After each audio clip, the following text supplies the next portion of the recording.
In 6 weeks, the first ever UFC BJJ Open happens in Las Vegas. 400 miles away, in Arroyo Grande, California, one athlete plans to make the drive and compete. This is his story. I've been coming to this gym for a few years now, mostly to watch my son train.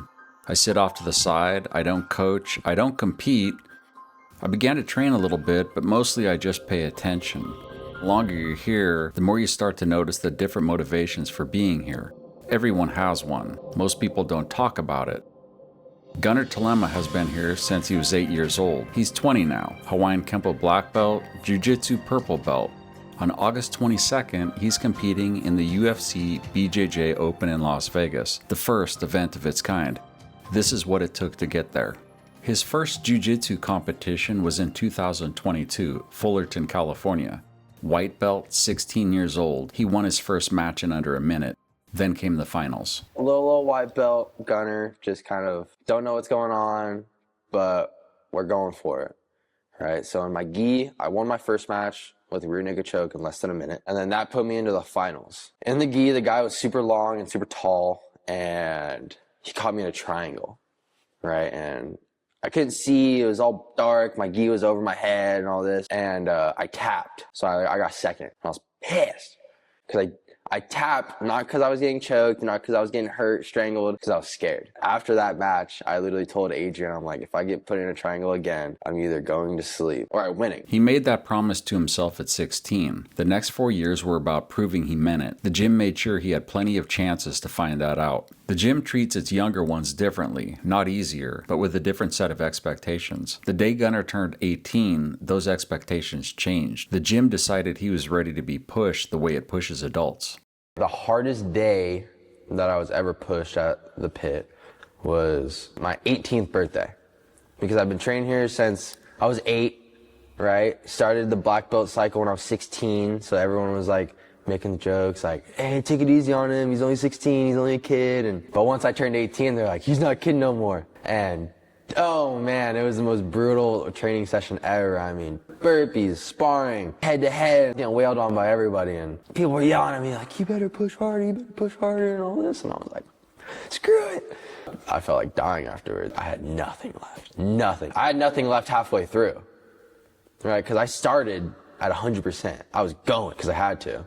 Halfway through, I was like, dude, I can't go any longer. But I still had a whole another like 20 minutes of class left. I'm not gonna walk out and quit. So already at zero, absolutely drained, can't breathe, and it's like, I just gotta go. That day taught him something the training had been trying to tell him for years. When there's nothing left, mechanics are all that's left. Do the thing correctly and let the technique carry you. That idea gets tested in more places than the gym. A few months ago, he drove down to San Diego for ADCC, real tournament. He went, he competed, he got caught in leg locks. He came back without a medal. What you don't see is what this costs him. The training, the weight cut, the hours nobody watched.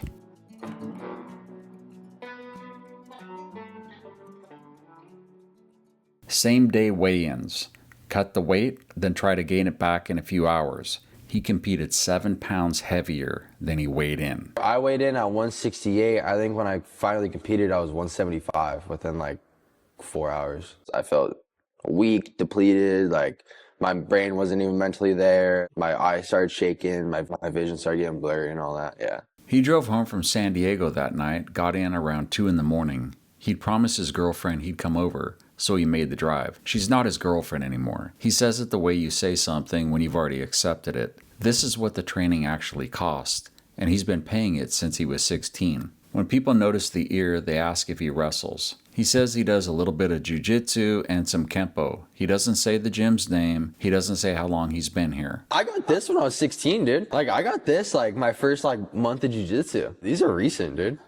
Like, I didn't have crap when I was younger. I've had people at restaurants be like, oh, do you wrestle? I'm like, no, I do Jiu-Jitsu and Hawaiian Kempo and all this stuff. Like, I never say I fight. I don't say, like, oh, I train at the pit martial arts. Like, I do this. Like, no, I just tell them, oh, I do a little bit of training, Jiu-Jitsu, and a little bit of Kempo.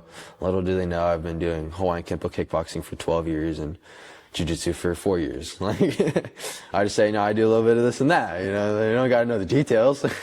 12 years of work visible on the side of his head to anyone who knows what they're looking at. His instinct is to say as little as possible about it. I've come to think that that's not modesty. It's just that the gym changes what you think is worth saying out loud. This is where that started. His first competition, the same one where that triangle happened, had a no-gi bracket. His finals opponent that day had just gone through the entire adults division, 18 to 29. A 16-year-old with gold already, walking into a juvenile finals, thinking it would be easy. We looked his name up the next day, and he had gotten double gold in the adults division. As a juvenile, he went into the adults division, got double gold, so beat all the adults, which is 18 to 29, and then goes against me in my first competition and loses. Because he was thinking, oh, it's a juvenile match, I'm just going to run through these guys and just get another gold.